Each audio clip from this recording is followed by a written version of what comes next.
Guys, today we talk about Honor Play 60 Plus. It's launched on June 2024. The dimensions of Honor Play 60 Plus: height 6.57 inch, width 3.02 inch, thickness is 8.1 mm, and the weight is 197 grams. And the build: front glass, plastic back, and plastic frame. The display of Honor Play 60 Plus. It's come with TFT LCD with 16 colors. The screen size is 6.77 inch with 85.9% screen to body ratio. The resolution is 720p with 261 ppi density. The refresh rate is 120Hz with 400 nits peak of brightness, and the screen protection is not available at this time. The platform of Honor Play 60 Plus.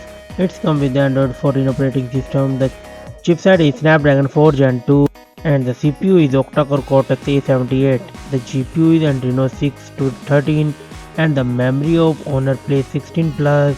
It's come with 12 GB of RAM and 256 512 GB of ROM. No SD card, no nano memory card support in this mobile. The camera setup of Honor Play 60 Plus. It's come with dual camera setup. The main sensor is 50 megapixel wide and 2 megapixel depth sensor, and it's record 1080p 30fps video. The front selfie camera is 5 megapixel and it's record 2. The battery backup of Honor Play 60 Plus. It's come with 6000 mAh battery with 35 watt fast wire charging. It cannot support wireless charging and it supports reverse wire charging. The commons and the features: it has Wi-Fi 6, Bluetooth 5.0, GPS, stereo speaker, USB Type-C, fingerprint, side-mounted, UFS 3.1 and IP64 dust water resistant. The price of Honor Play 60 Plus is $200.